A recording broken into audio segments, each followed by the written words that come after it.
नमस्कार दोस्तों, आज के इस वीडियो में क्लास 12 हिंदी इलेक्टिव का मोस्ट इंपॉर्टेंट प्रश्न को देखने वाले हैं फ्रेंड्स, जो आपके 8-9 फरवरी के एग्जाम के लिए बहुत ही महत्वपूर्ण होने वाला है। यहाँ से दोस्तों आप लोगों के एग्जाम में बहुत सारे प्रश्न देखने को मिलेंगे, तो ये वीडियो आपके लिए बहुत ही महत्वपूर्ण होने वाला है। आप इसे एग्जाम से पहले एक बार जरूर देख लें। तो देखिए दोस्तों, फर्स्ट में आप लोगों को है अपठित बोध, ठीक है, इसको आपको खुद कर लेना है। मैं आप लोगों को सीधा ग्रामर सेक्शन से आंसर बता देता हूँ, ठीक है, इसको आपको खुद कर लेना है। ये बहुत ही आसान होता है, आप चाहे तो इसका स्क्रीनशॉट भी ले सकते हैं, ठीक है। देखिए, ये आपका सभी आंसर आपको पैसेज में मिल जाएगा, बस आपको पैसेज को अच्छे ढंग से पढ़ लेना है। ये सारे दोस्तों आपका पैसेज का क्वेश्चन है, इसको आपको खुद से कर लेना है, ठीक है। यहाँ से मैं आप लोगों को सीधा बता देता हूँ, खंड खा से अभिव्यक्ति और माध्यम से, ठीक है। यहाँ से आपके एग्जाम के लिए बहुत ही महत्वपूर्ण है, क्योंकि पैसेज आपको खुद करना है। तो देखिए दोस्तों, 9 नंबर प्रश्न आपका, निम्न में से कौन संचार प्रक्रिया का एक तत्व नहीं है। इनमें से आपको बताना है दोस्तों, कौन सा जो प्रक्रिया है वो संचार का तत्व नहीं है, ठीक है। स्रोत या संचारक, संदेश प्राप्तकर्ता या रिसीवर, संपादन। तो इसका जो राइट आंसर हो जाएगा दोस्तों संपादन, ठीक है। ये आपका संचार प्रक्रिया का तत्व नहीं है। आगे देखिए, 10 नंबर प्रश्न है, कक्षा में होने वाली चर्चा या विचार विमर्श किस प्रकार का संचार है।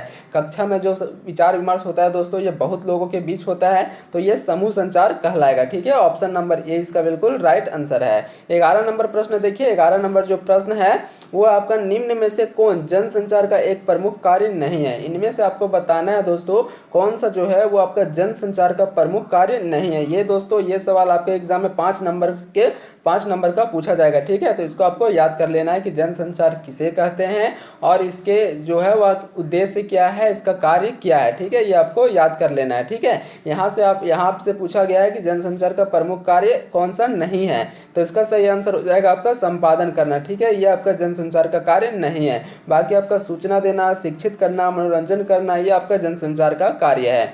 आगे देखिए, 12 नंबर प्रश्न है दोस्तों, भारत में प्रकाशित होने वाला प्रथम अखबार बंगाल गजट का प्रकाशन हुआ कब, कौन सा वर्ष हुआ था दोस्तों, ये आपसे पूछा गया है, ठीक है। बंगाल गजट का प्रकाशन, तो इसका सही आंसर हो जाएगा 1780 में। ऑप्शन नंबर डी इसका बिल्कुल राइट आंसर है। यहाँ से दोस्तों आपके सवाल एग्जाम में एक सवाल पूछा जा सकता है कि विश्व में जो है वह प्रथम फिल्म कौन बना, प्रथम फिल्म जो था वह कौन था, ठीक है। ये सवाल आपके एग्जाम के लिए बहुत ही महत्वपूर्ण है। तो द अराइवल ऑफ ट्रेन, ये आपको याद रखना है, ठीक है। द अराइवल ऑफ ट्रेन, ठीक है, इसको आपको याद रखना है। आगे देखिए, अगला जो प्रश्न है 13 नंबर प्रश्न है, भारत में छपने वाले प्रथम हिंदी अखबार का क्या नाम है, ठीक है। ये भी आपके एग्जाम के लिए बहुत ही महत्वपूर्ण सवाल है दोस्तों। ये सवाल भी हर साल पूछा जाता है जैक बोर्ड के द्वारा, तो इसका सही आंसर हो जाएगा उदंड मार्तट, ठीक है। ऑप्शन नंबर बी इसका सही आंसर है। आगे देखिए, अगला प्रश्न आपका, दूरदर्शन के कार्यक्रमों की गुणवत्ता में सुधार के लिए इंदिरा गांधी ने किस वर्ष प्रोफेसर पीसी जोशी की अध्यक्षता में एक समिति गठित की थी। 1980 में, 1983 में, 1978 में, 1979 में। तो इसका सही आंसर हो जाएगा दोस्तों 1980 में, ठीक है। ऑप्शन नंबर ए इसका करेक्ट आंसर है। 15 नंबर प्रश्न देखिए, निम्न में से कौन सा कथन प्रिंट मीडिया की विशेषता प्रकट करता है। इनमें से आपको बताना है दोस्तों, कौन सा जो है वो प्रिंट मीडिया की विशेषता प्रकट करता है, ठीक है। तो इसका सही आंसर हो जाएगा आपका यहाँ पे ऑप्शन नंबर ए। देखिए, इन्हें सुरक्षित रखकर संदर्भ की तरह इस्तेमाल किया जाता है, ये सही है। प्रिंट मीडिया को धीरे धीरे दोबारा या मर्जी के अनुसार पढ़ा जा सकता है, ये भी सही है दोस्तों। किसी पृष्ठ या समाचार को पहले या बाद में पढ़ा जा सकता है, ये भी सही है। ऑप्शन नंबर डी दोस्तों यहाँ पे आपका बिल्कुल राइट आंसर है, ऑल ऑफ दिस, ठीक है। आगे देखिए, अगला प्रश्न, अगला जो प्रश्न है दोस्तों 16 नंबर प्रश्न है, बस्ते का बढ़ता बोझ किस प्रकार का फीचर है। ये भी दोस्तों बहुत महत्वपूर्ण सवाल है आपके एग्जाम के लिए, तो इसका सही आंसर हो जाएगा जीवन शैली फीचर, ठीक है। ऑप्शन नंबर डी इसका करेक्ट आंसर है। 17 नंबर प्रश्न देखिए, निम्न में से कौन सा कार्य संपादक का नहीं है। इनमें से आपको बताना है दोस्तों, कौन सा जो कार्य है वो आपका संपादक का नहीं है, ठीक है। तो ऑप्शन नंबर सी यहाँ पे बिल्कुल सही आंसर हो जाएगा, क्षेत्रों से खबरों को इकट्ठा करना। ये जो है दोस्तों, ये आपका संपादक का कार्य नहीं है, ठीक है। इसका जो कार्य है दोस्तों, ये आपका रिपोर्टर करता है, संवाददाता करता है, क्षेत्रों से खबरों को इकट्ठा, ठीक है। आगे देखिए, 18 नंबर प्रश्न है, निम्न में से कौन अच्छे आले की प्रमुख विशेषता है। इनमें से आपको बताना है कि कौन सा जो है वह अच्छे आले की प्रमुख विशेषता है, ठीक है। तो ऑप्शन नंबर डी यहाँ पे बिल्कुल सही आंसर हो जाएगा, ऑल ऑफ दिस, ठीक है। ऑप्शन नंबर डी यहाँ पे करेक्ट आंसर है। आगे देखिए, खंडगाम है दोस्तों पाठ्य पुस्तक, इसको आपको खुद से कर लेना है, ये आपका पैसेज है, ठीक है। अब मैं आप लोगों को सीधा 23 नंबर से प्रश्न बता देता हूँ। 28 नंबर जो प्रश्न है दोस्तों, ये आपका वसंत आया कविता के आधार पर बताइए कि आज के मनुष्य और प्रकृति के बीच संबंध कैसा हो गया है। ये आपका जो एक चैप्टर है दोस्तों वसंत आया, ठीक है। इसका लेखक कौन है? रघुवीर सहाय। इसको आपको याद रख लेना है कि वसंत आया के लेखक कौन है? रघुवीर सहाय, ठीक है।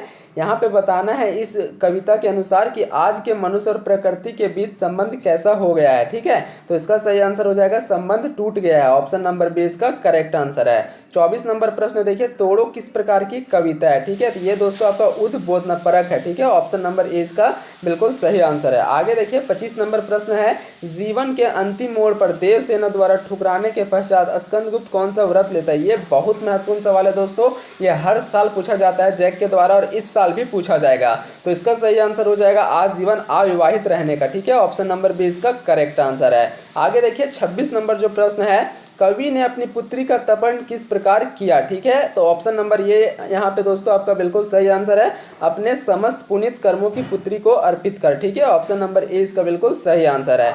27 नंबर प्रश्न देखिए, गीत गाने दो मुझे कविता में कवि क्या संदेश देना चाहता है।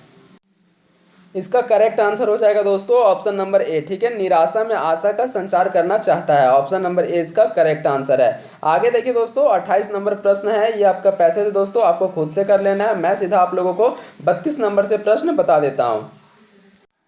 देखिए दोस्तों ये आपका पैसेज का सवाल है, इसको आपको खुद से कर लेना है, ठीक है। मैं आपको यहाँ पे 32 नंबर से प्रश्न बता रहा हूँ, ठीक है। 32 नंबर प्रश्न देखिए, रामचंद्र शुक्ल के पिताजी किस भाषा के अच्छे ज्ञाता थे, ठीक है। ऑप्शन ए आपका फारसी, अरबी, गुजराती, मराठी। तो इसका जो राइट आंसर हो जाएगा दोस्तों फारसी, ठीक है। ऑप्शन नंबर ए इसका करेक्ट आंसर है। 33 नंबर प्रश्न देखिए, प्रधानाध्यापक के एकमात्र पुत्र की आयु थी। तो इसका जो राइट आंसर हो जाएगा दोस्तों 8 वर्ष, ठीक है। ऑप्शन नंबर बी इसका करेक्ट है। आगे देखिए 34 नंबर प्रश्न है आपका, ना आगे नाथ ना पीछे पगा का क्या अर्थ है। ये भी दोस्तों बहुत महत्वपूर्ण सवाल है, जैक बोर्ड का ये फेवरेट सवाल है। ऑप्शन नंबर ए देखिए आपका है नास्तिक, किसी पर विश्वास नहीं करने वाला, कोई जिम्मेदारी ना होना, बहुत डर जाना। तो इसका सही आंसर हो जाएगा दोस्तों कोई जिम्मेदारी ना होना, ठीक है। इसका अर्थ हो जाएगा आपका ना आगे नाथ ना पीछे पगा। इसका अर्थ हो जाएगा दोस्तों कोई जिम्मेदारी ना होना, ठीक है। ऑप्शन नंबर सी इसका करेक्ट है। 35 नंबर प्रश्न देखिए दोस्तों, 35 नंबर प्रश्न है, अफ्रो एशियाई, ठीक है। अफ्रो एशियाई लेखक संघ के सम्मेलन में भाग लेने वाले भारतीय प्रतिनिधित्व मंडल निम्न में से कौन से नहीं थे। तो इसका जो सही आंसर हो जाएगा दोस्तों रामचंद्र शुक्ल, ठीक है। ऑप्शन नंबर डी इसका बिल्कुल राइट आंसर है। 36 नंबर प्रश्न देखिए, आज का कबूतर अच्छा है, ठीक है। आज का कबूतर अच्छा है, कल के मोर से क्या अर्थ है। तो इसका जो सही आंसर हो जाएगा दोस्तों आपका वर्तमान भविष्य से ज़्यादा महत्वपूर्ण है, ठीक है। ऑप्शन नंबर सी इसका करेक्ट आंसर है। आगे देखिए अगला प्रश्न है 37 नंबर प्रश्न, सुभागी किसकी पत्नी थी, ठीक है। सुभागी किसकी पत्नी थी, जगधर की, सूरदास की, माता दीन या फिर भैरव की। तो इसका जो सही आंसर हो जाएगा दोस्तों भैरव की, ठीक है। ऑप्शन नंबर सी इसका बिल्कुल सही आंसर है। यहाँ पे एक सवाल और पूछा जा सकता है कि सुभागी जो थी, मतलब दोस्तों जो भैरव था वह किसका पति था, ठीक है। तो ये सुभागी का पति था, ठीक है। इसको भी आपको याद रखना है, दोनों को आपको कंफ्यूज नहीं होना है, ठीक है। आगे देखिए अगला जो प्रश्न आपका 38 नंबर प्रश्न है, तुम खेल में रोते हो, ठीक है। तुम खेल में रोते हो यह किसका कथन है। तो ये दोस्तों घीसू का कथन है, ठीक है। ऑप्शन नंबर ए इसका करेक्ट आंसर है। और घीसू कौन था, तो ये मिठुआ का मित्र था, ठीक है। कौन था, मिठुआ का मित्र था घीसू। इसी का कहना है दोस्तों कि तुम खेल में रोते हो, ठीक है। आगे देखिए 39 नंबर प्रश्न है, सूरदास किस अंग से दिव्यांग था, ठीक है। एक पैर से लाचार था, वह कम सुनता था, उसे बोलने में समस्या थी, वह दृष्टिहीन था। तो इसका जो सही आंसर हो जाएगा दोस्तों वह दृष्टिहीन था, ठीक है। उसकी आंखें नहीं था, ठीक है। आगे देखिए अगला प्रश्न 40 नंबर प्रश्न, ये आपका लास्ट प्रश्न है दोस्तों, सूरदास से संबंधित कौन सा कथन सही है। इनमें से आपको बताना है कि कौन सा जो कथन है वो सही है सूरदास से संबंधित, ठीक है। तो ऑप्शन नंबर बी इसका बिल्कुल राइट आंसर हो जाएगा दोस्तों, सूरदास में अदम्य जिजीविषा और संघर्ष का भाव था, ठीक है। ऑप्शन नंबर बी इसका बिल्कुल सही आंसर है। ये था दोस्तों टॉप 40 क्वेश्चन जो आपके एग्जाम के लिए बहुत ही महत्वपूर्ण है। इसी प्रकार से मैं आपको 2-3 वीडियो और अपलोड कर दूंगा जिससे आपका हिंदी इलेक्टिव का पूरा तैयारी हो जाएगा। मिलते हैं दोस्तों नेक्स्ट वीडियो में, तब तक के लिए जय हिंद जय भारत।